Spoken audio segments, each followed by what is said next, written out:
Crypto prices are blasting off today. The catalyst? Well, who really knows? It could be the Fed's statement that they don't plan to ban Bitcoin or crypto, or that the long-awaited Bitcoin ETF is on the horizon, as some SEC comments suggest. In Filecoin news, the storage platform is donating $5.8 million to the Freedom of Press Association, and we'll tell you why in just a second. Stay with us as we break it all down on this week's Exodus Crypto News. Like a wayward son who joins a rock band instead of becoming a lawyer, Gary Gensler is shaping up to be crypto's biggest disappointment. We all thought it would be great to have a guy in charge of the SEC who actually understands blockchain, but so far, Gensler has been a bit of a letdown. For example, the SEC recently shut down Coinbase's Lend program, a program which was going to give users 4% interest on their dollar deposit. That sounds great, right? Especially when most bank accounts don't give you any interest on your savings at all. But I guess it didn't sound so good to Gensler since the SEC brought the regulatory smackdown and Coinbase was forced to give up their plans. So while the SEC hasn't done much to help the crypto industry so far, approving a Bitcoin ETF would be a step in the right direction. And that approval might not be so far off after all. Although people have been talking about a Bitcoin ETF for years, international competition is one reason why some people are saying that it's finally going to happen. Canada has already approved both a Bitcoin and Ethereum ETF, and several European countries like Switzerland and France also have crypto ETF and ETPs.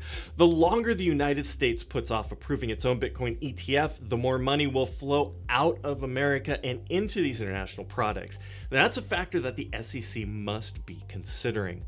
Then there's the fact that on several occasions, including just a few days ago, Gary Gensler has said that he could see the SEC approving a Bitcoin ETF at some point in the future. The only catch is that the ETF wouldn't hold physical Bitcoin. Instead, it would be based on Bitcoin futures contracts. According to Gensler, an ETF based on futures contracts would provide more investor protections than an ETF holding the underlying coins. Even though this type of ETF might not be what anyone really wants, the market still seems to be taking the news well. And although we rarely know for sure what's driving the price of Bitcoin, some analysts are saying that Gensler's comments about the ETF are the reason that BTC is up 10% in the last week. And then there's the latest comment from Fed Chair Jerome Powell. Earlier in the week, we reported on China banning BTC, and some were worried the US might follow suit. When asked directly, Jerome Powell said the Fed has no intention of banning Bitcoin or crypto. Mr. Chairman, as a matter of policy, is it your intention to ban or limit the use of cryptocurrencies like we're seeing in China? Central bank digital currencies could perform could make. But no intention to ban. Less.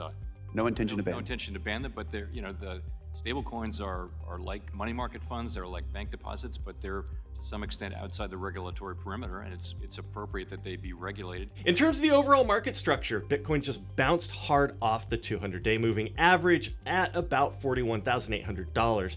The 200-day is an important market indicator for long-term trends, and the fact that Bitcoin held the line suggests we're still in a bull market uptrend.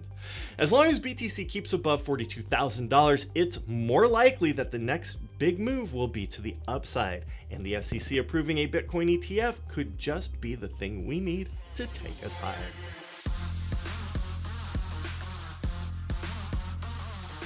On another bullish note, even though the Bitcoin price hasn't been doing much lately, that hasn't stopped buyers from accumulating crypto. According to blockchain metrics, large funds have scooped up more than 3,000 Bitcoins in the last month, indicating there's still a healthy amount of institutional interest in Bitcoin. Hopefully these big buyers will keep coming in and take Bitcoin to new highs before the end of the year. In a world overrun with powerful surveillance tools, journalists need a way to communicate that can't be monitored or shut down.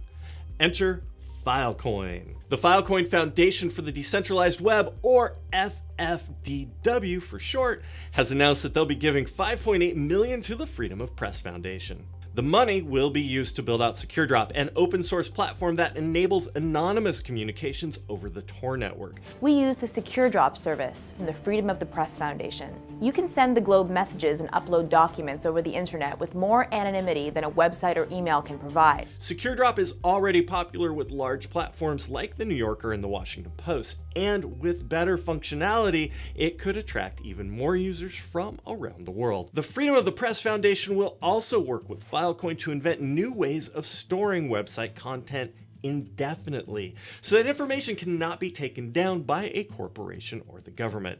The Filecoin grant is the largest that the Freedom of the Press Foundation has ever received, and it's a great example of how blockchain platforms can contribute to developing privacy, preserving technologies that benefit everyone. Thanks for watching, everybody. Make sure to hit those like and subscribe buttons, and until next time, hold on.